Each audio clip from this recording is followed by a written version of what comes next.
touch wood. So I think without further ado, let me introduce Dr. Jessica Hugh, who's going to talk about John. Good afternoon, everyone. Welcome back to our celebration of Professor John Burland's 90th birthday. And I want to thank you, Jamie, for giving me this session right after the coffee break. I'm sure everyone's very alert and I can count on all your attention.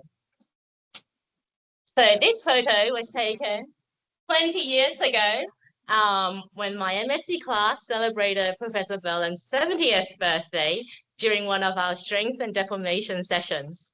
And it was a joy to be part of that celebration back then. And it is such a joy for me to be back here at Imperial College today to celebrate Professor Burland's 90th birthday. I think in order to set the scene, I would like to remind us of another event that happened 90 years ago. And that was the first international conference on soil mechanics and foundation engineering, which was at Harvard University. And Professor Tasagi said this in his opening address. He said, "Our theories will be superseded by better ones, but the results of conscientious observations in the field will remain as a permanent asset of inestimable value to our profession." Now, I don't think Professor Burland attended this conference because he would have been 3 months old then.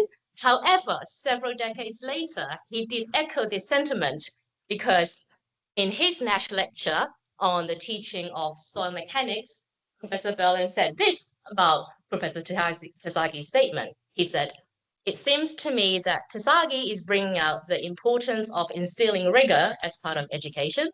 Rigor is often equated with mathematics, but there is at least as much rigor in observing and recording physical phenomena, developing logical arguments, and setting these out on paper clearly and precisely." And so I think in the spirit of making conscientious observations, taking careful measurements, and using facts to direct our thinking, it is appropriate for us to revisit these case studies, very well-known ones, because so much of what we know now in the community about the behavior of the ground and buildings from excavations and tunneling-induced ground movements result of Professor Burland's research work on these projects. And I noticed that in his seminar, Professor Mair actually mentioned quite a few of these. So I was secretly pleased because I feel that I've been pre-approved already. So we will start with the 3 case studies on deep excavations: the Saxon Brick Pit, Britannic House, and New Palace Yard. So Saxon Brick Pit, as mentioned previously, was a deep excavation in Oxford clay. It was about 25 meters deep.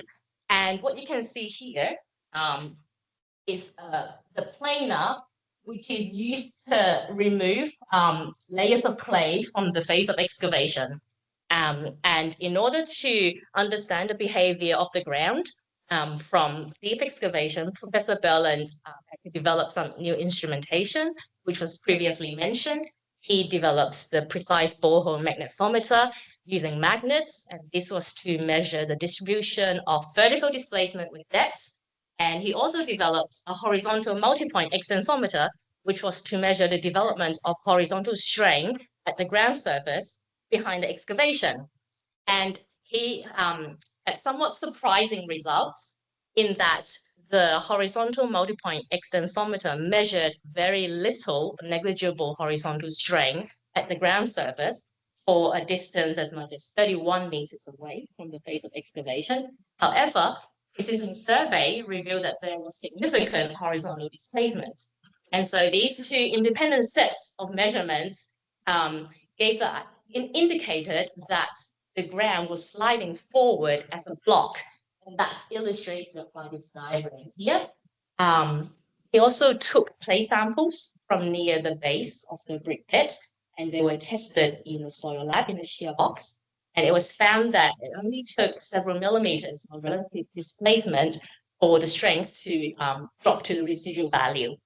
And so the field data from this project show that the horizontal stress relief from excavation is able to initiate a progressive slip surface where the material could be operating at close to or at the residual strength value.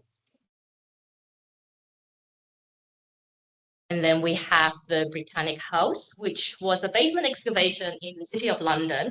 And this gave Professor Burland a chance to understand the behavior of London clay from a basement excavation. So this was the diaphragm walls, I think as Sasha mentioned, Professor Puzrin mentioned, they were instrumented. And what we can see here is access scaffolding and an observation casing, I believe, if I read correctly, that was used to take measurements back then. So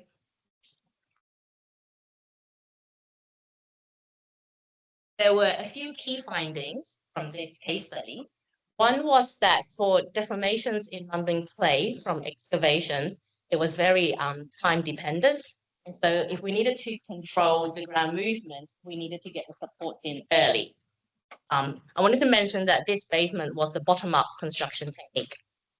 And secondly, as Professor Puzrin mentioned, the field data was used to calculate an in-situ undrained Young's modulus profile with depth that was based on linear elasticity, and it was found to be about 5 times higher than the values in the lab. And so that kind of kick-started all the developments that we know about local strain instrumentation in the lab, as well as it's a whole new field of study about the strain dependency of stiffness. The final 2 key findings related to movement. One was that horizontal displacement was about twice the vertical, and that the extent of the displacement behind the excavated face was about 3 times the excavation depth.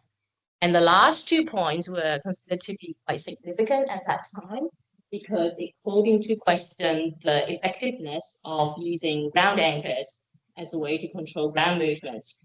And as a result of the findings from this case study, I think the BRE actually monitored several other basement excavations to better understand how the London clay and the ground would behave around an excavation.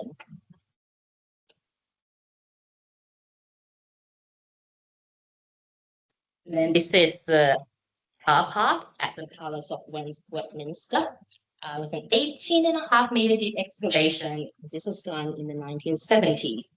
And I think it was already mentioned previously, but I'd just like to point out at the closest location, the retaining wall for the excavation was 3.2 meters away from the 14th century Palace of Westminster and 16 meters away from the foundation of the Glen Clock Tower. This is the instrumentation plan, and over here you can see that the magnetic sensometer that was developed from the Saxon brick pit was used for this project. Also, drawing on knowledge from Britannic House that movement was very time dependent, this basement was constructed using top-down techniques, so the supports were in as early as possible. The initial ground movement predictions were actually calculated based on the back-analyzed undrained Young's modulus that was derived from the Britannic House project. And I think very boldly, the predicted wall movement and ground movement were published by Ward and Burland before the construction of the car park started, which was very game of them, I thought. And once again, the difference in the predicted and the measured ground movements gave insights into the behavior of the ground. And actually, a constitutive ground model with nonlinear stress-strain relationship was developed based on the measurements from this case study.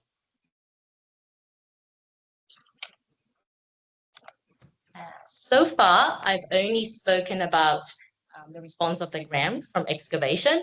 So I just wanted to spend a few moments on the building response to excavation. And historically, based on the work by Skempton MacDonald, where they examined about 100 building records, building damage was related to this angular distortion. And implicit in that is that buildings were only deforming in shear. But what the measurement showed us at Westminster Hall is that buildings deformed in bending as well as shear. So here, this is the west wall of Westminster Hall, and you can see the cracks that were recorded during the construction process. And these cracks lined up on the settlement trough where there's a hogging and sagging location. And so the data that was obtained from measurements, along with prototype testing that was undertaken at the BRE Structures Lab, as well as contributions from other researchers, all came together to form a new framework for understanding and predicting the onset of building damage. And this framework relates tensile strain with the building damage category. And I think Professor Mair showed the exact same diagram. So over here on the vertical axis is the deflection ratio, which is a measure of vertical displacement. And on the horizontal axis is horizontal strain, which is a measure of the horizontal displacement. And the two together cause tensile strain in the ground. The building damage category was demarcated based on the ease of repair, as well as whether the damage was considered to be aesthetic or structural.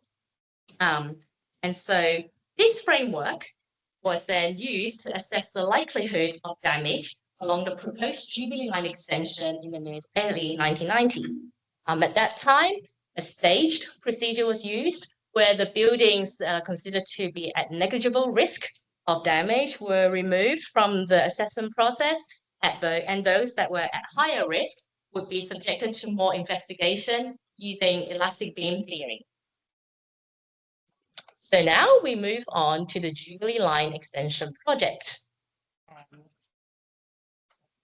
Professor Burland was an expert witness during the parliamentary hearings that took place before the Jubilee Line extension project was approved. And it became evident to him that there was a dearth of good quality case studies recording how the ground and buildings responded to tunneling. And he discussed this problem with the then LUL chief engineer, Dr. Brian Mellett, and he also discussed this with Professor Mair. And ultimately, this led to a major research initiative that was set up with Professor Burland as the academic lead. At the outset, a series of gaps in knowledge were listed, and I think I'll go over them quickly just to appreciate how far we've come.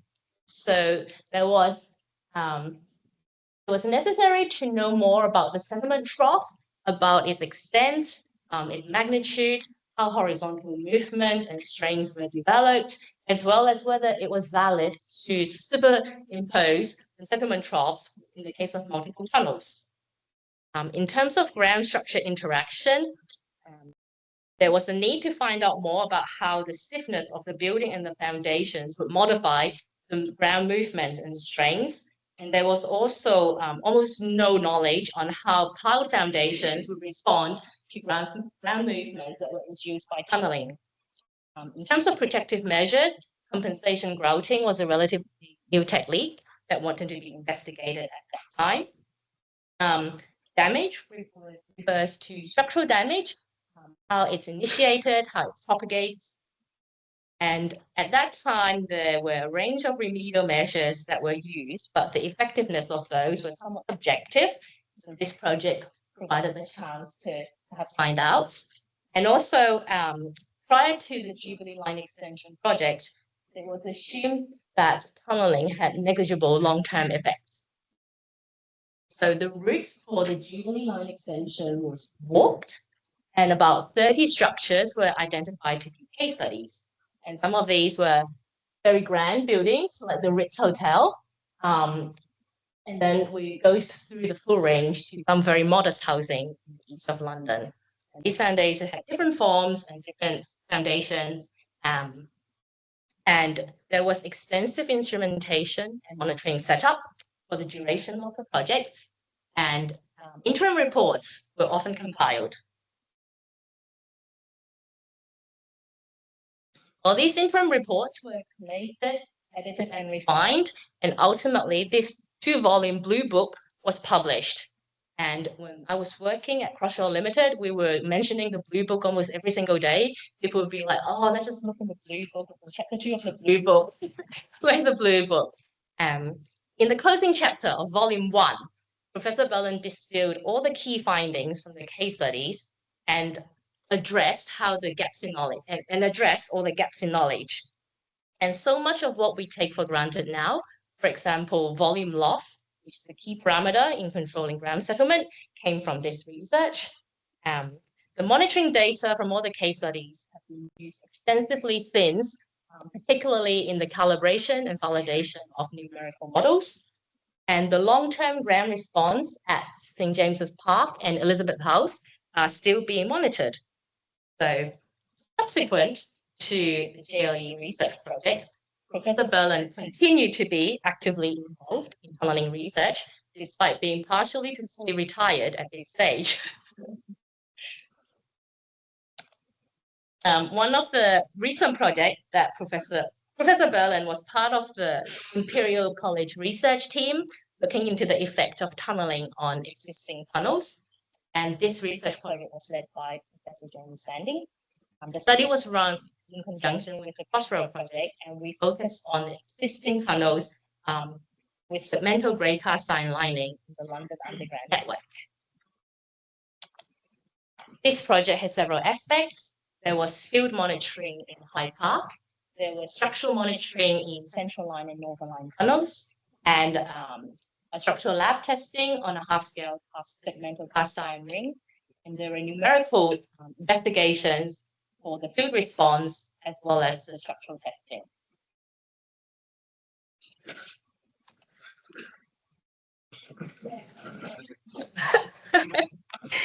So Professor Burland's research into deep excavation and tunneling has extended over a period of 50 years, and he has made major contributions to understanding of ground and building responses. Through it all, I think he has used field monitoring to assess construction techniques and workmanship, to understand ground and structural response and deformation mechanisms, as well as to calibrate and validate theoretical and numerical models.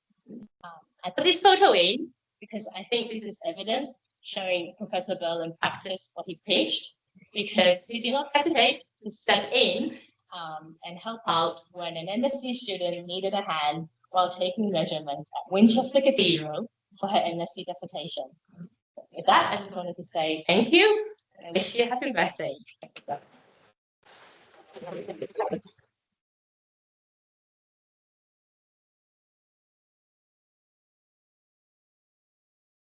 Okay, thank you so much, Jess. Really lovely presentation. So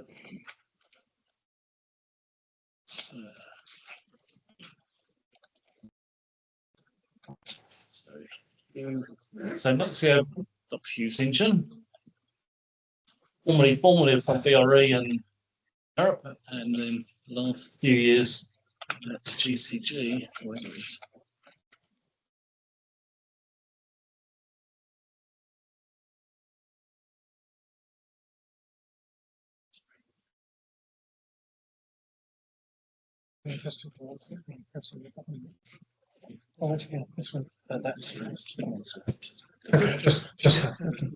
Well, good afternoon, ladies and gentlemen, and Professor Burland.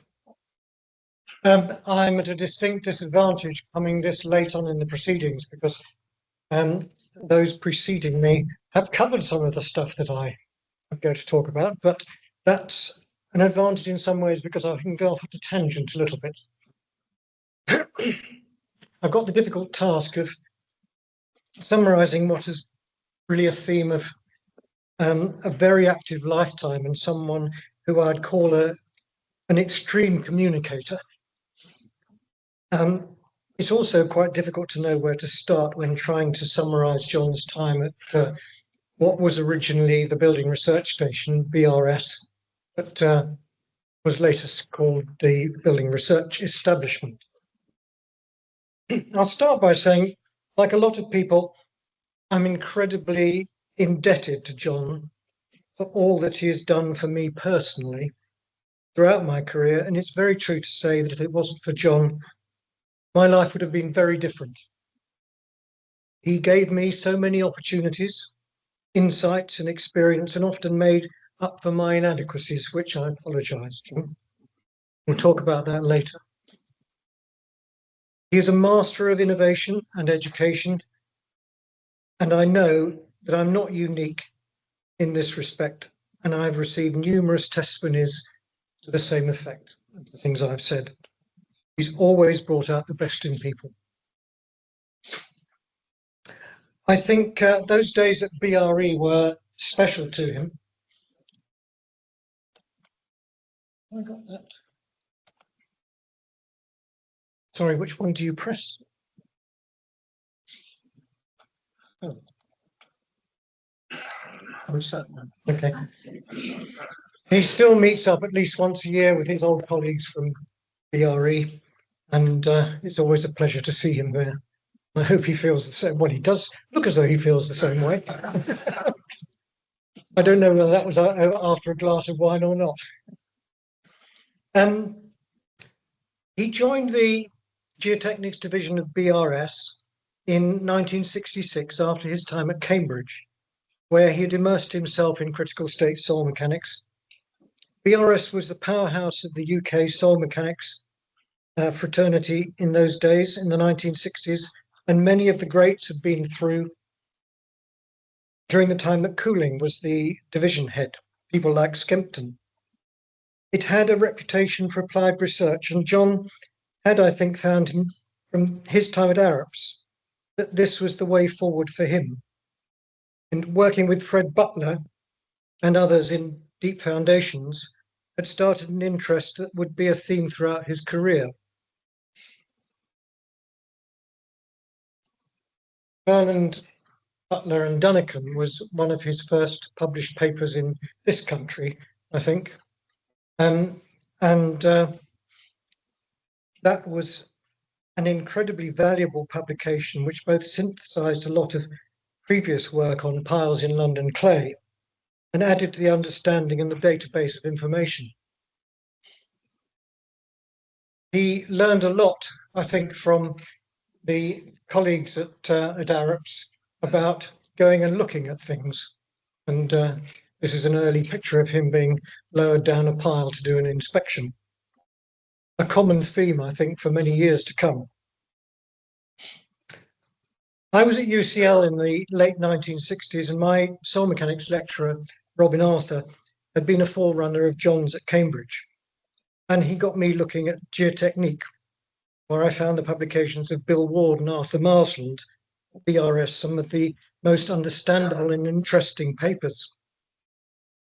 To me, this was much more interesting than critical state soil mechanics. I was attracted to the subject because much of it involved observation rather than calculation.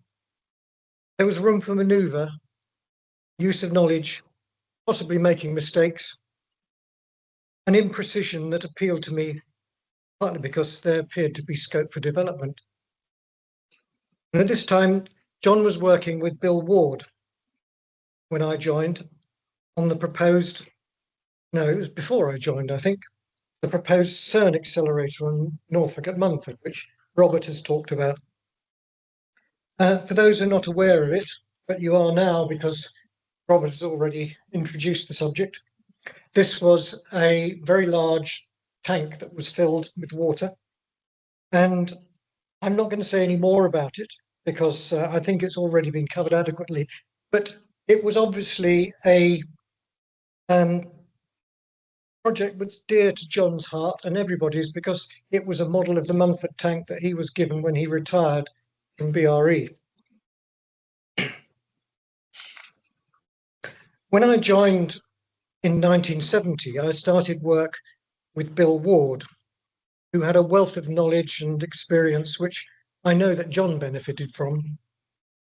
Wardy was as taciturn as John was ebullient.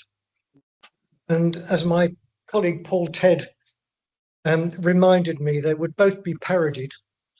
Wardy was in a rather slow, negative Cockney way, and John as an excited schoolboy. I found this bit of something John wrote in, I think, 1962, when he had been working on the Moorfields project, and it epitomizes John's enthusiasm for not just the project, but for working in a multidisciplinary group. I'll just read it out and try to put some enthusiasm into it.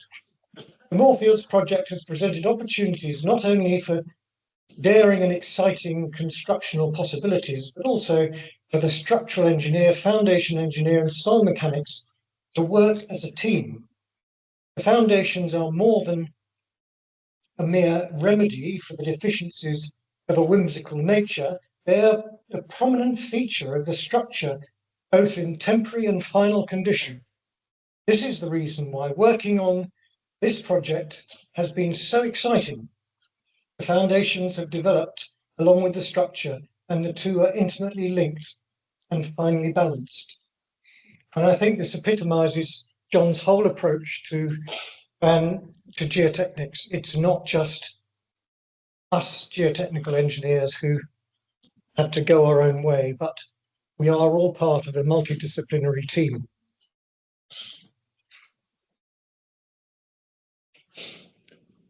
After a short while of working with Bill Ward, I jumped ship and joined John when he was a section head at BRS, starting work on deep excavations. He had identified the need for a better understanding of the effect of constructing deep basements from his time at Arup on Britannic House. And this was a time when Zinkovich was working on and I think he'd already published his book on the finite element method. And it was being used in rock mechanics at Imperial College, actually, in the Royal School of Mines and in the US. And at the same time, new methods of precise measurement were being developed. For example, electronic distance measurement, which were being used for measuring very small ground movements, such as continental drift. It was typical of John to take advantage of what was emerging and adapt it to solve different problems. He used the newly developed and he commissioned a finite element package to be written by City University, and he used that in the back analysis of the Britannic House ground movements. And I was the person who ran backwards and forwards with the stack of cards between John's office and the computer lab in BRE.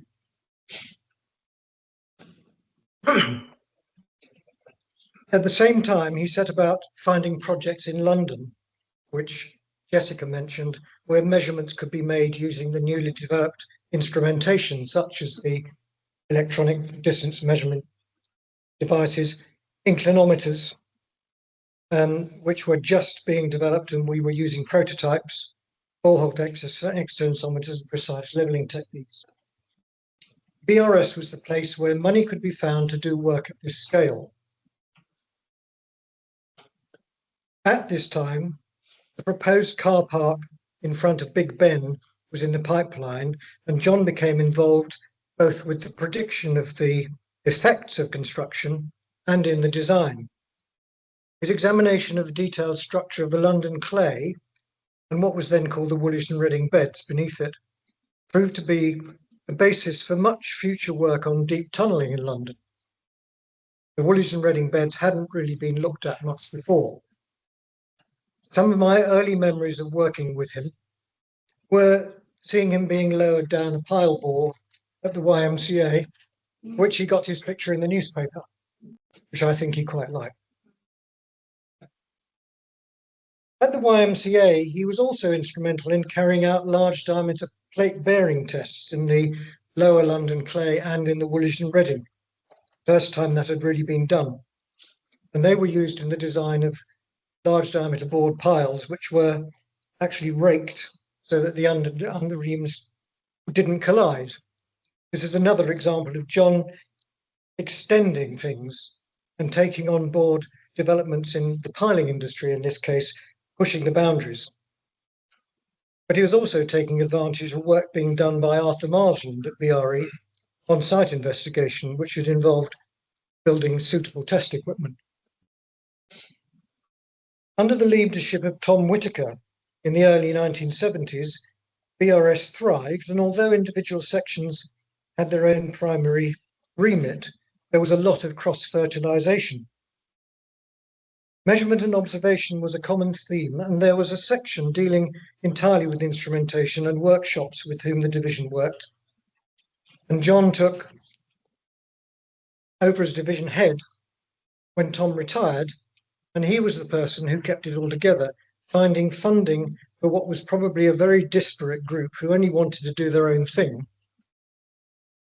whether it was precise laboratory work, which Sasha mentioned, Phil Lewin, or site investigation or the development of instrumentation.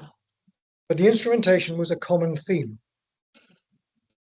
You can get an idea of the size of the division by looking at this photograph, which was taken on Tom Whitaker's retirement when John took over. And one of the things I always found was the inclusivity of that division. You can't actually see them, but in there, not only the scientific staff, but all the labourers and technical staff as well. Under John's leadership, cross-fertilisation was absolutely imperative. Coffee breaks were mandatory. Meeting of staff at which information would be exchanged on all topics, not just geotechnical. Regardless of his responsibilities, John continued to write papers prolifically and even promote projects elsewhere, such as the development of the pressure meter at Cambridge with Peter Roth, an idea which came out of the need to try to measure in situ stresses, particularly initially in soft ground. He published his ideas on a simple fundamental approach to shaft friction in piles in clay in 1973, a year after he became division head, and his state-of-the-art report on the settlement of buildings and associated damage in 1974, which Jess referred to at the conference on the settlement of structures in Cambridge with Peter Roth, was a seminal paper, in my opinion, which set up much of the work on damage assessment, which has been done for decades after introducing the ideas of critical strain and the importance of sagging and hogging deformation. It was built on the work that Bill Ward had done some 20 years before that on damage to houses in the Great Drought 20 years earlier. I think it's also fair to say that his time at BRE sowed the seeds of the observational method through the use of back analysis and what he later referred to as well-winnowed experience. Because of his prolific output, John was making new contacts inside the UK as well as outside, forging alliances with other dynamic individuals such as Michaela Yamelkowski and Victor de Melo, and places like NGI. It's possible to see themes and patterns which he worked on throughout his career, apart from the obvious ones, such as the non-linearity of soil behaviour, leading to the development of the concept of soil strain stiffness. The work that was done on hard clays at Saxon Pit, which both Robert and Jess referred to, was probably one of the first observations of progressive failure, and it was further developed by people like Peter Vaughan and others in connection with embankment dams. Just as an aside, Jess talked about the taking of samples from Saxon Pit, and I remember I was the person who took those samples, and I had to be lowered down the cliff face on a cradle, which I designed with a chainsaw to cut the samples out. I really enjoyed that. John was the person who put pen to paper, but he was also the person with the ideas.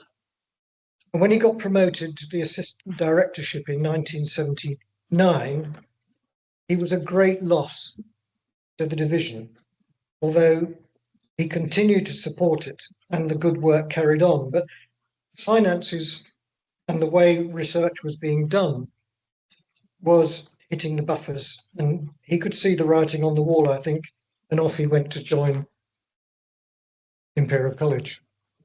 The move gave him more freedom, a place where he could pursue his interests, and a stream of research students and undergraduates who could benefit from his enthusiasm, energy, and insight. His work on foundations was far from over. Quite apart from the Pisa project, he continued to develop ideas about shaft friction, with such ideas as the concept of intrinsic strength, and to look at the idea of settlement reducing piles as a logical extension of the piled raft design, building on work that Tom Whitaker from BRS and Bob Cook and Gerwin Price had done earlier on. And this has been widely used since he first wrote the paper with Calra in 1986. There are many students who have benefited from John's input and published texts on subjects such as pile design using collected databases and foundations on sands and gravels, which have been very influential in design terms, as others have said. His own pet projects, such as the wedge pile, which have also given much food for thought, have been looked at many times by people. I can honestly say myself as a practitioner that John's work was always relevant and always extremely useful, and his publications clear and eminently usable. Not surprisingly, he's been widely consulted as a consultant on foundation problems, both in this country and overseas, in such places as Hong Kong. His ability to think round both the practical and theoretical is unrivaled. As Robert said, for today's young engineer, it is fair to say that one of John's biggest legacies on foundations has been the ICE manual, which he's put so much into. It embodies much of what he himself has been the instigator of in terms of both foundation design and other aspects of geotechnics, put in a clear way, as he's always put things. My only concern is it's so clear that AI will make much geotechnical design a simple computer exercise for many, but the combination of AI and well-winnowed experience, there are exciting things ahead. It just remains for me to wish John a very happy birthday and say how much he deserves to hear these things now, rather than them being kept until he's pushing up the daisies.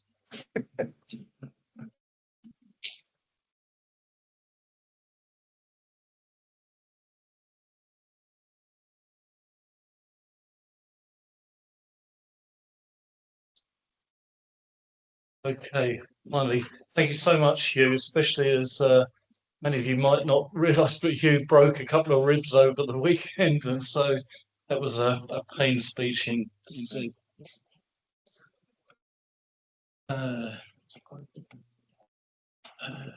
It should have, I think. It's, Okay. So we've got Julia who's going to finish off the afternoon. Julia, thank you very much. Okay, thank you, Jamie. Lord, ladies and gentlemen, John. It is for me really a great honor to have been invited to contribute to the celebrations for John's 90th birthday. And it is also a personal pleasure, I would say, because in many ways I've realized how much my professional life and in some ways my personal life have intertwined with John. Some of my PhD days were spent at BRE, where I had the privilege of working with people like Gerwin Price, who had this mega opinion of John, who I had not met personally. And then in my first year of PhD, thanks to Federico, who declined the invitation to help John to translate some of the material for the Pisa Tower, I was summoned from City University, and that's where we spent many, many hours looking at data from Pisa. And then again, the Jubilee Line extension. So there have been many, many occasions in which our professional lives have intertwined. So today I'm going to present something around the Leaning Tower of Pisa. This is obviously not my work. I did some work around Pisa, but most of this work is not my work. So before I say anything, I have a little message to relay. Ladies and gentlemen, I knew John Burland as a great geotechnical engineer, and I must admit that I was a little intimidated by his reputation. Then I had the privilege of working with him for 10 years on the stabilization of the Leaning Tower of Pisa, where he followed Alex Kempton as a geotechnical representative of Imperial College in the committee. And there I discovered not only an extraordinary engineer, but a truly gracious and delightful person. Over time, we became not just colleagues, but friends. John, I am very sorry that I cannot be there today, but welcome to the club of the 90-year-olds, and happy birthday, my brother. Okay, so this is, I spent more than a couple of days in Napoli sifting through, I don't know, several cubic meters of papers and I don't know how many terabytes of data. And it was extremely difficult to tell a story that would last 15 to 20 minutes and would also highlight the contributions that John, the very important contributions that John has given to this fascinating project. So what I've decided to do is to give you a little bit of background around the Pisa Tower, for those of you that don't know about it, then talk about the measurements because they were crucial towards the diagnostics. So understanding what was going on, you cannot design an intervention if you don't understand what's going on. Then a little bit, a tiny little bit around the geotechnical stabilization and maybe some very few data around the current behavior. So the Pisa Tower does not stand in isolation. It is part of the beautiful Piazza dei Miracoli. All the monuments in this piazza, that is the baptistry, the cathedral, of which the Pisa Tower is the bell tower and the cemetery, they were all built in the Middle Ages at the time of the greatest splendor of the Republic of Pisa. And so they are really the symbol and the sign of the Pisa civilization. So there is artistic value, civic value, religious value, all intertwined. Now, this is a section of the Pisa Tower, and as you can see, the construction is in the shape of a hollow cylinder. So the external and internal facades of this hollow cylinder are covered with marble. It is the Calcare di San Giuliano. And inside, the annular gap is filled with rubble and mortar. And there is a spiral staircase that winds up the tower and can take you access to the various floors. So the tower is about 60 meters tall. The diameter of the foundation is 19.6 meters. The total weight of the tower is 142 meganewton for an average contact pressure of nearly 500 kPa, which is quite a formidable number if you think of conventional foundations. One important feature of the tower is the presence of this catino. Catino means the ball in Italian, and it is an excavation that was carried out in the mid-1800s by an architect, Alessandro della Gherardesca, that wanted to expose again the beauty of the tower that had settled by about 3 meters into the ground, and so the base of the tower was not visible. And as we will see, this intervention, this was of course aimed at showing the beauty of the tower, nearly killed the tower forever. So the subsoil of the Tower of Pisa is essentially consists of 3 horizons. So horizon A is the most superficial. It is alternating layers of clays and silty clays and silty sands, rather chaotic. There isn't a very clear stratification, but for a layer of sand that is towards the bottom of horizon A, and the deposits are a little more clay on the south side and a little more sandy on the north side. And also the thickness of the sandy layer is thinner on the south side, and this is possibly relating to the inclination of the tower. The intermediate layer, Horizon B, is nearly 30 meters of relatively soft clays, in particular the upper clay, which in Pisa is known as the Pancone clay, with one intermediate layer of sand. And then below this, there is Horizon C that is very dense sand for very big depth. So essentially a soft soil deposit situation. It is the Arno River plain. Now, as you can see, the layers are very, very closely horizontal everywhere in the Piazza dei Miracoli. They have been investigated by a very, very large number of boreholes. So this is a very clear stratigraphic situation. But immediately below the tower, where the upper clay is dished, there is a kind of a ball. And we know exactly that this is about 2.2 meters deep, corresponding to the foundation of the tower. If you add to this the compression of the top layer, you can estimate an overall settlement of 3 meters. And this is an absolute settlement of the tower of 3 meters. And this is a very certain point. Now, the history of construction. Construction of the tower started on the August 9, 1173, and it proceeded relatively rapidly. So 4 stories were built in about 5 years. And then if you do modern calculation, you would find out that at this point, the tower was very, very close to failure by undrained bearing capacity, because you're building on a soft clay and very, very quickly.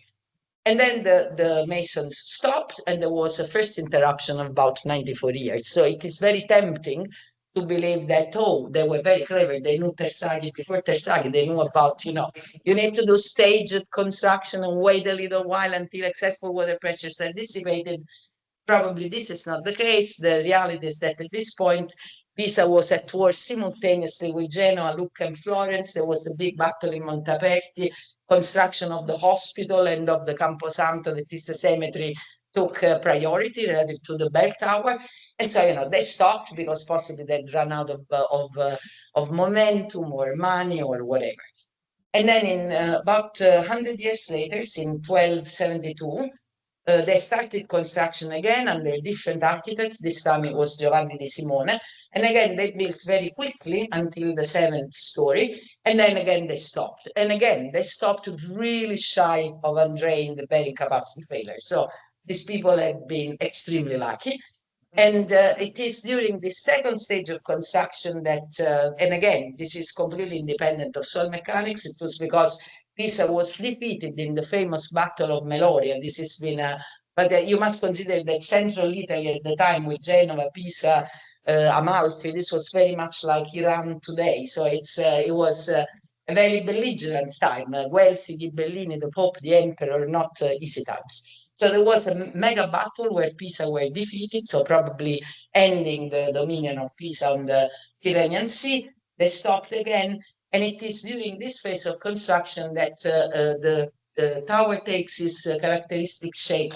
It's also called the banana shape. So it is the axis of the tower is not straight, but it is curved because ancient masons were trying to correct for the progressive inclination of the tower. And we will come back to this aspect.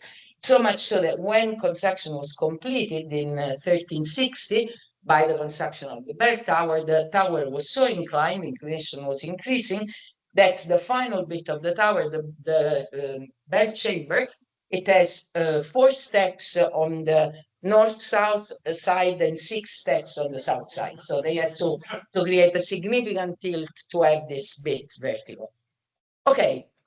So here is a first important contribution, I think, of John. So when I was talking to that we must find all the things where we think really the contribution was major. This is a major one because there are a lot of notes around reconstructing the shape of the axis of the tower. And this is the shape of the axis of the tower. So those are the centers of each successive floor. And it is the horizontal is the plinth, so the vertical is normal to the foundation plinth. So all of this is, of course, tilted. And okay, so you reconstruct the shape, but then once you've reconstructed the shape and you have the thickness of the layers, so the masons were correcting the inclination by using layers with the variable thickness, you have to ask yourself, what was the informing principle, what they were doing. And before John started looking at this problem, the main assumption was that that had been formulated by the Polvani committee, the previous committee where Alex Kempton was a member, is that the masons would build in such a way that every successive floor would be horizontal. So they would be correcting with a bubble level to make the floor horizontal. But while this makes a lot of sense for squat structures, it doesn't really make a lot of sense for tall structures. Even kids know that when they build a tower with blocks or maybe on a carpet, if the tower starts to lean in one way, you move the block so to bring the center of gravity to go through the base of the foundation again. And so this is the center line adjustment that was formulated for the first time by John on the 11th of July, 1991, in a document that is amongst the several cubic meters of documents I've been looking through. And this permitted to reconstruct in a very convincing way the history of the inclination of the tower during construction. So this is the inclination of the tower. It originally had leaned a little bit towards north, and then it took its way south, and then this was, by the end of construction, it was leaning southwards by about 2 to 3 degrees. Okay. This is the overall history of tilt. So now this is in time, and you can see how the inclination was, so first construction stage, second construction stage, construction of the bell chamber. After construction of the bell chamber, of course, we don't have information anymore on the variable thickness of the layers of stone, but there are some indirect observations from frescoes that are reproducing the Pisa Tower, or news from the Vita di Arnolfo by Vasari. So you can put a few points that are historical points and possibly not completely reliable, but they seem convincing in the overall trend. And then in 1817, Crecy and Taylor, two English people, did an instrumental measurement of the inclination of the tower, and they come up with a number.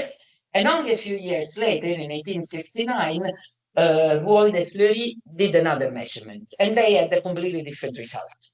And of course, the frogs cannot measure anything. People know that this is the case. But this was not the case. The case was that in between these two measurements, there had been the excavation of the Catino. So Alessandro della Gradesca had excavated this big ball around the foundation of the tower, creating a sudden increase of the inclination of the tower. Very dramatic increase of the inclination. And then in 1911, we have the start of modern monitoring, so things where you keep an eye on the inclination of the tower. I mean, between 1911 and 1999, when just before the intervention, when the committee of which John was a member was working, there are so many committees, and one could do an entire week of lectures around the history of the committees. It's a very interesting thing, but this is beyond the scope of this presentation. So here we are, just before the intervention. The tower was leaning southward by about 5.5 degrees. This was the current inclination of the tower. Okay, so this is the modern measurements of tilt. So this is a series with GC level, GP pendulum, precision leveling, and various others. And I want you to notice that both the level and the precision leveling had been suspended quite a few years before. And then from 1990, that is the year when this committee was appointed, they started the measurements, start again. And look who's taking the measurements on the 5th of July, 1990, and on the 4th of July, 1990. These two sets of measurements are started again with Professors Viggiani and Burland together. Professor Viggiani, not this one, the other one, working together to reestablish the series of measurements. So very good. This is a very important role. You restart the measurements. Okay, now let's take a look at the measurements. What are these measurements saying? Of course, there are some episodes that are either gaps or big things. In 1936, there was some grouting of the Catino, because the Catino was so deep that it was below the current level of the water table, so it would be very often flooded. And so the Genio Civile decided that they should grout it. And this grouting, so insertion of the tubes to do the grouting, caused quite an increment of the inclination. So to say again that this was done with very good intention, but again, it wasn't particularly good for the tower. Then there is a big gap in the measurements. Of course, during World War II, people had better things to do than to take measurements of the tower. And then Heavy pumping from Horizon C. This is the 70s. I think this was going on everywhere in Italy. Urbanization. In Pisa, there were more and more people. People were pumping water from the lower sand, the deep sand. And of course, this is lowering the groundwater table and creating under drainage for the upper clays, and so settlement, and therefore furthermore inclination. Great. So this is clear what these 3 points that are different points. But if we take away these gaps and just rejoin the points by correcting for these episodes, we can see that from 1938 till 1990, when the committee started working, the rate of settlement has increased from about 3 arc seconds per year to about 6 arc seconds per year. So not only the tower is continuously moving, but it is moving with an accelerated motion. So this is very critical. This is not good news. It means that it is accelerating towards certain failure. So it was quite urgent that the committee should do something.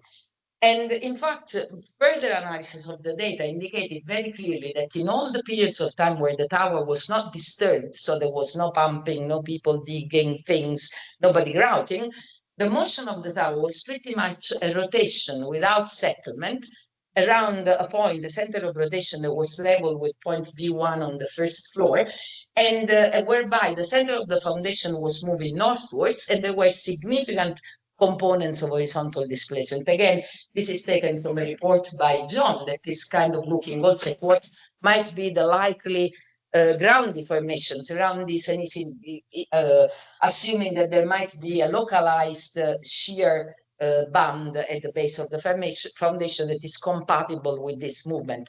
It is clear that this movement is not compatible with a general bearing capacity failure. This is would not be the movement of the tower. Okay, so we have this.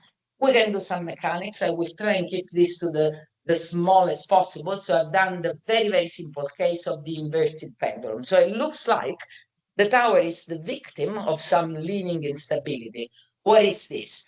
This means that if you have a bar with a weight at its some height h above the foundation, and you imagine that this bar is linked to the ground through some springs, so I'm using linear elastic spring, one rotational with the stiffness k theta, and one for settlement, which I'm calling kw, then you can relate the normal force and the restoring moment in the springs through the matrix of stiffness, that because it's linear elasticity, linear isotropic elasticity is decoupled, so settlements and rotations are decoupled to the observed settlement and rotation.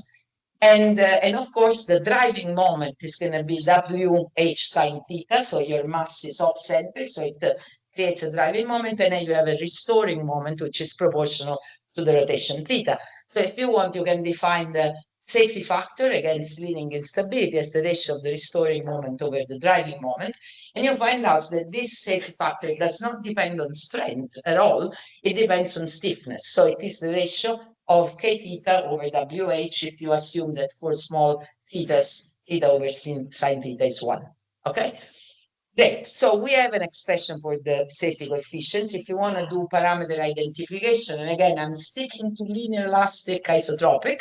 So I have a linear elastic isotropic half space with parameters Young's modulus C and Poisson's ratio E, and you have the solutions for the stiffness for a circular foundation, rigid foundation, Kw and K theta, and it is clear that K theta is d squared over 6 times Kw. For Kw, we have a very, very good estimate because we know the total load of the tower, 142 meganewtons, and we know that the tower settled by 3 meters. So we can estimate that the vertical stiffness is 47 meganewton meter. And therefore, we can work out K theta as d squared over 6 times Kw, which is about 3,000 meganewton meter. And therefore, we can work out a safety factor for leaning instability that, surprise, surprise, is about 1. So essentially, the tower, at the time when the committee started their work, was in a situation of neutral equilibrium. So the safety factor for leaning instability was 1. And therefore, the motion southwards, this increasing inclination, was driven probably by some ratcheting phenomena, because the tower takes sun on the one side and then it's in the shade in the other side, so it elongates and contracts cyclically over a day, and then there are fluctuations of the water table. So all these ratcheting movements are increasing the foundation of the inclination of the tower. This is a constant safety factor because I am assuming that the stiffness is constant. So I have done linear elastic model isotropic, but it is clear that the stiffness of the soil is not constant with increasing deformation, and therefore the safety factor is reducing in time. We are already very close to 1, and the safety factor is reducing with time. So these are some observations, experiments done by Cini and co-workers in Scatter's group in the centrifuge. They were looking at the instability of towers, and then these towers would be loaded with different normal load and then rotated. And you can see that the response here is anything but linear elastic. It is obviously elastoplastic. There is obviously coupling between the normal stress and the rotation, and there is non-linearity and non-elasticity. So we still have this idea that the safety factor is K theta over WH. And please notice that on an unloading reloading loop, the secant stiffness is much higher than on virgin loading. So if you could reduce the inclination by a little bit, you would have a much stiffer response on reloading, and therefore you would have a higher safety factor on reloading, only by reducing a little bit the stiffness. Okay, so what was the strategy of the committee? Go for 2 stages. So first of all, a temporary stabilization that was to improve the stability in the immediate, gain some time to study the permanent solution, and this should have been fully reversible, and then take some time to do the permanent question mark. We will see why question mark solution. So the temporary stabilization was to place a stack of lead ingots over a pre-tension ring beam that was constructed at the base of the foundation, and between July 1993 and March 1994, 72 lead ingots went on the north side of the tower. And for the first time since construction, the end of construction, the tower moved northwards by about 60 arc seconds, which at the rate of 6 seconds per year is about 10 years back in time. So the committee breathe. We have 10 years before we go to the same place where we were before we started. And what we need to do now is devise the permanent solution. So the permanent stabilization was based on the idea to decrease the inclination by a very small amount, about half a degree, or 1800 arc seconds, by inducing some differential settlement in the north-south direction. And several options were explored, either surface loading by some pre-stressed slab and tendons applied at surface on the north side of the tower, or compression of the upper clays by electroosmosis or vacuum pumping, or controlled removal of small volumes of soil under the northern edge of the foundation that is under excavation. And all these techniques were explored, detailed and explored in great attention by small-scale physical modeling, both at 1G and NG, by numerical modeling, by full-scale field trials, and of course, again, this is an entire course around the Pisa Tower that I don't have the time to go about. In the end, the solution that was adopted was the solution of under excavation, so removing controlled volumes of soil under the north edge of the foundation, and this also because it had been proposed by great authority by Chamki Baban. There was a 9-year-old girl from Bangladesh who sent this drawing to the UNESCO in Paris with the request to send it to the committee. So this was long before the fact. So Chamki Baban had thought about, of course, she has a technology that is not exactly the same. She's imagining some people that are going under the tower excavating and coming back with packs of soil on their heads, but that's okay.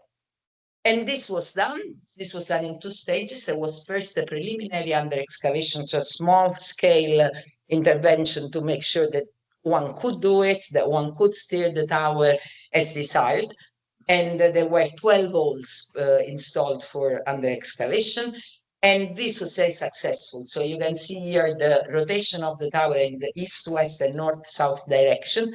and also the settlement of the north edge of the foundation and the south edge of the foundation. So essentially the south edge didn't move at all and the north edge settled by 15 millimeters or something. And while this was done, they started removing the 3 lead ingots. So they felt like we can remove some lead ingots at this point. So this was nearly 150 arc seconds in the preliminary stage. And then they decided, okay, this is working fine. Let's go for the full under excavation. This time there were 41 holes for doing the intervention. And I don't think you can read very well, but this is a daily report for the full under excavation construction site, which contains observations on how the foundation of the tower has responded to the interventions carried out the day before, and gives instructions on how to continue. And it says exactly what are the 8 holes where you have to extract how much soil you have to advance by 1 meter, retract by 1 meter, or whatever. And I want to draw your, it is signed by John, and I want to draw your attention on 2 things. One, that this was sent by fax. So we are so long ago that we would communicate by fax. I know that this, to the majority of the young persons here, this doesn't make any sense, but this is the way we communicated. And the second one I wanted to draw your attention on, that this is a daily report. So this thing was carried out with extreme care over a very long period of time, where every day you would evaluate what had been going on the day before, and you would prescribe what should be going on the day after. And when somebody says, when I think of John, I think of meticulous, and I've been going through very, very many documents where there is this care, there's attention to all the procedures, the processes, and this is very much John. Now, this was again very, very successful. So there was a full under excavation. This time they were targeting the 1800 arc seconds, and they succeeded so much so that the ingots were completely removed during the full under excavation, which was a very desirable thing because they were very ugly. So they were a monstrosity, this 72 lead ingots against the tower. And this is a very happy Professor Viggiani Senior on the day of the removal of the last lead ingot. So it's like obviously chilling, gone, done. Now I am finishing here. I have presented something that is not really my work. No, sorry, there's this more thing about what's happening today. So that's what happened during the under excavation. You can see the tower has been brought back to where it was before excavation of the Catino. So we are back in terms of, if you think of it in 6 arc seconds per year, you've kind of gained 300 years. So even if things have to go exactly the same as before, you are 300 years back in time in terms of movement of the foundation. You're back to before the excavation of the Catino produced all these problems.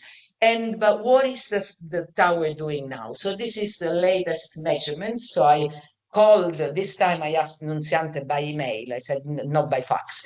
Nunziante, can you send me, please, the latest measurements? And these are the measurements until the end of February 2026. So this is essentially, I don't have the measurement for March because I did this a few weeks back. And you can see that the tower is essentially steady. It is still moving a little bit northwards, so it is still fine.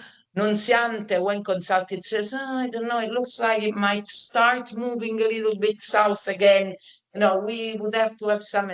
But the good news is that the holes for under excavation are in place. So if at any point one feels one needs to give a little bit of a twist, you can go and take out another little bit of soil and you can steer the tower back again. And I want to stress that the tower was not touched at all. The geotechnical stabilization only acted on the foundation soil. There are no interventions that have been done on the tower. So material integrity, structural integrity is fully respected by this intervention. And this is the geotechnical team. So this is a picture in 1996. This was the committee of 1990. So it is Michele Jamelkowski, John, and my dad. And it is clear that they are very happy. So, you know, it is, and I would be. I can understand why they were so happy. And I want to close with something that my dad has said over and over again. So the message he gave to John was very much, he really wanted to give a message to John because he was very sorry not to be able to be here. But essentially, he always says when he talks about John, that John is a friend, a colleague, and a brother. And I think that, you know, when you work together around projects like this that are complex and difficult and fascinating, this is what you end up being, friends, colleagues, and brothers. And I know that this applied to the 3 geotechnical members of the committee. And I have the proof of this because this is a dedication from John to my dad on the, in fact, the ICE manual for geotechnical engineering that John presented my father with, and it says to Carlo, my friend, colleague, and brother. So I think it was a mutual feeling. That's me.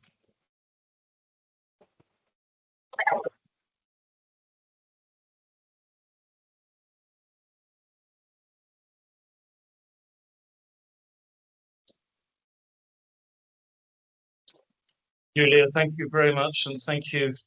We're running a little bit tight, but we've still got 5 minutes from when we're officially supposed to finish. So I think, unless anyone's got any burning reminiscences that they would like to voice, I think that I should close for the moment. I've got some acknowledgements that I want to make. So first of all, must acknowledge the speakers. All 6 of you have put a huge effort into this, very, very evident. You've kept us all very entertained. There must have been a great effort and many hours of work looking for different bits of information. So thank you so much for giving us an excellent set of presentations.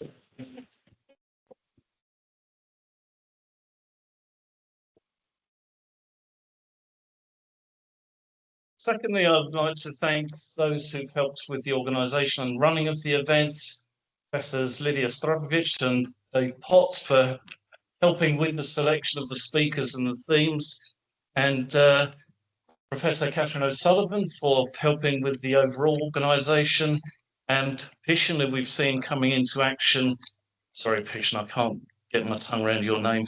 To help with the computing, etc. Finally, I'm not sure if Jess is here. Is Jess here?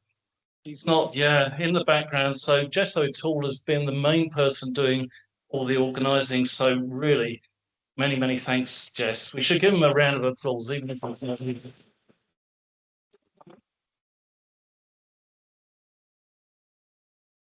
And finally, in terms of my acknowledgements, I want to say a very big thank you to all of you for coming and for the contributions that you made during the afternoon.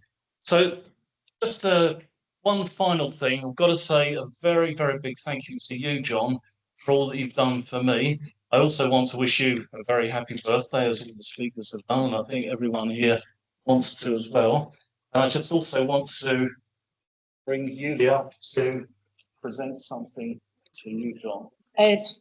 So we don't have a birthday cake, John, but we have managed, thanks to Glynis, get you a birthday card from all your students and good friends from around the world. There's 64 pages for more than 100 wishes that we, thanks to the technology, went around the world. So we've got from New Zealand to Canada. So happy birthday on behalf of the BGA and the whole global geotechnical community.